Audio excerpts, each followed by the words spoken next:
بعد نهاية المباراة التي جمعت المنتخب الجزائري بمنتخب غينيا الاستوائية والتي جرت على أرضية ملعب مولاي الحسن في الرباط مساء الأربعاء، اعتقد الجميع أن اللقاء انتهى بشكل عادي. اللاعبون غادروا الملعب، الأطقم الفنية توجهت لغرف الملابس، والجماهير بدأت تغادر المدرجات. لكن خلف الكواليس كان هناك شيء غير متوقع. المسؤولون عن تنظيم المباراة وأثناء قيامهم بالجرد الروتيني للعتاد الرياضي اكتشفوا نقصا في عدد الكرات المخصصة للمباراة، حيث تبين أن كرتين اختفتا من أصل 15 كرة. في البداية تم الاعتقاد أن الأمر مجرد خطأ بسيط أو سوء تنظيم، لكن مع مرور الوقت وعدم العثور على الكرتين بدأ القلق يتزايد.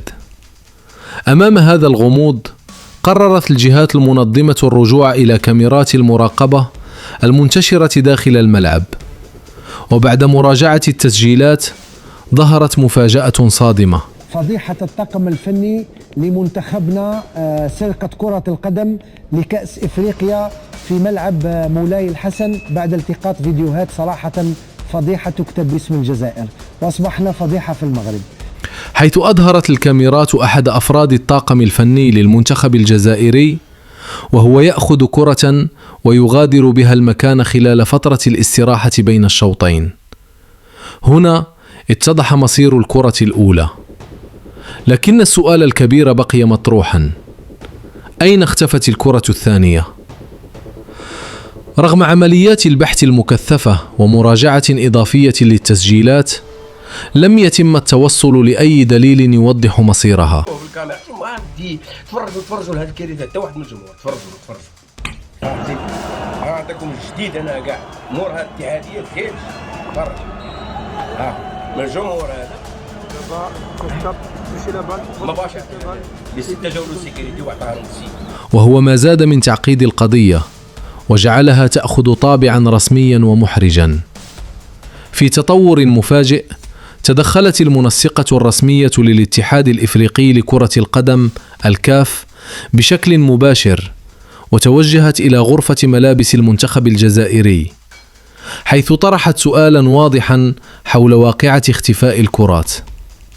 في البداية حاول أفراد الطاقم إنكار الأمر والتقليل من خطورته، لكن الموقف تغير تماما عندما أكدت المسؤولة أن هناك تسجيل فيديو يوثق الواقعة بشكل واضح. بعد هذه المواجهة لم يعد هناك مجال للإنكار، واعترف الطاقم بالأمر، ليتم في النهاية إعادة الكرة المحتجزة إلى الجهات المنظمة في أسرع وقت. لكن رغم استرجاع الكرة فإن الضرر المعنوي كان قد وقع بالفعل. هذه الحادثة لم تعد مجرد اختفاء كرة، بل تحولت إلى واقعة محرجة وضعت طاقم المنتخب الجزائري في موقف صعب أمام الكاف وأمام الرأي العام الرياضي، وفتحت الباب أمام العديد من التساؤلات حول أسباب هذا التصرف. وهل هو مجرد تصرف فردي أم سلوك غير مقبول في المنافسات الرسمية؟ في النهاية تبقى كرة القدم ليست فقط نتائج داخل الملعب، بل أيضا أخلاق وتصرفات خارجه.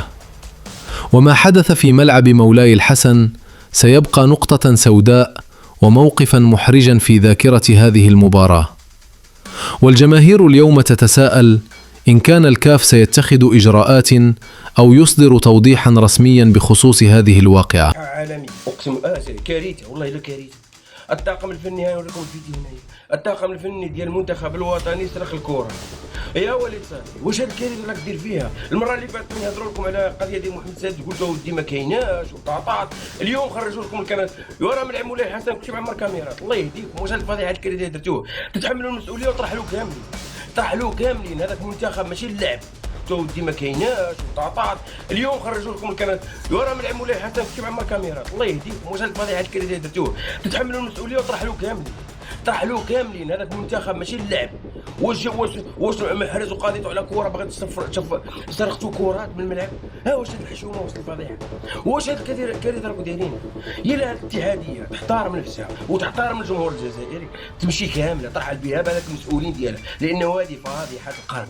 يعني فاضحه 2025 هذه داخلين 2026 فاضحه، دخلنا على 2026 بفاضحه سرقه الكرات. ونزيد لكم حتى الجمهور دخل فيه، دا الجمهور واحد من الجمهور دا الكرات وشدوه بالكاميرا. ما بدي تفرجوا لهذه الكارثه حتى واحد من الجمهور. تفرجوا عطيكم جديد انا كاع مور هذه الاتحاديه زيد تفرج. من الجمهور هذا دابا خصك تمشي لابال مباشره بستة جولو سيكوريتي وعطاها للسي مشى تصور معاه. ستة جولو سيكوريتي وعطاها للسي مشى تصور معاه.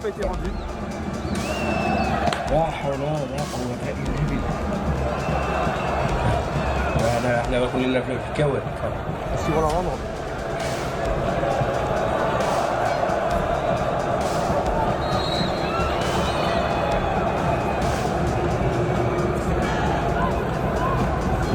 parti avec la balle. C'est assez avec la balle.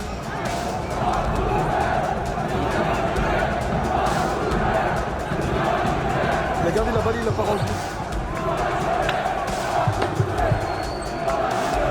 Est-ce que ça va réagir? Ah, le staff arrive. Ils vont récupérer le ballon. Il est là, j'ai tout suivi tout à l'heure.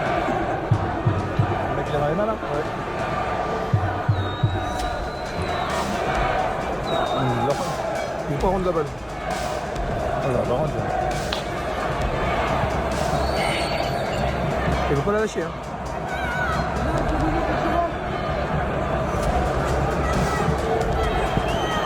Il est venu avec? Ouais. Et c'est bon, il a récupéré ça. Il ne voulait pas la donner. Hein. Il a fallu l'intervention du staff pour récupérer le ballon.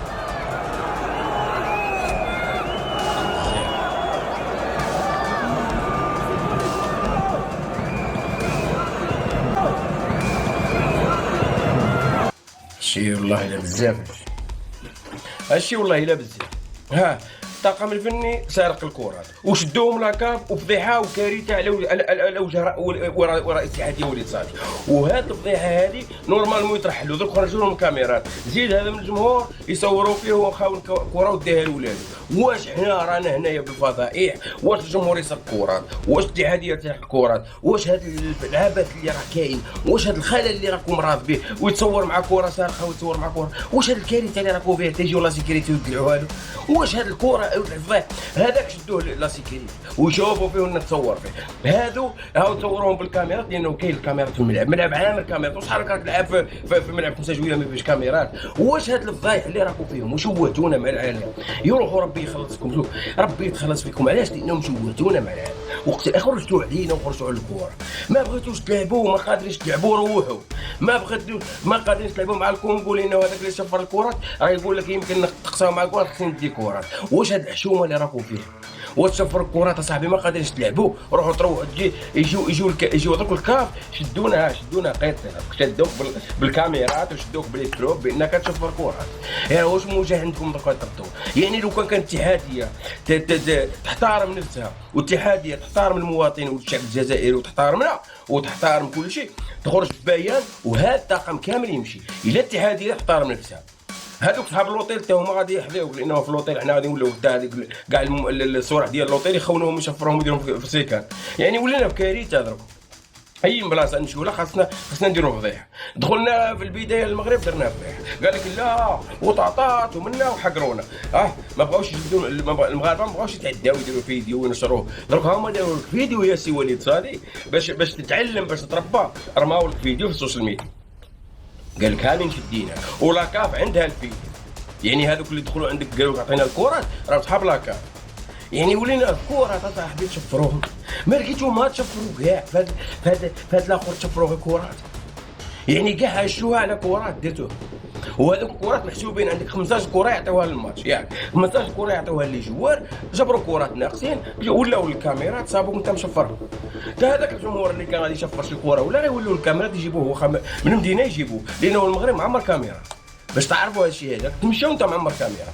يعني في كوره صاحبي وصلنا لهذا المستوى المتدين. فضيحة الطاقم الفني لمنتخبنا سرقة كرة القدم لكأس إفريقيا في ملعب مولاي الحسن بعد التقاط فيديوهات صراحة فضيحة تكتب باسم الجزائر، وأصبحنا فضيحة في المغرب.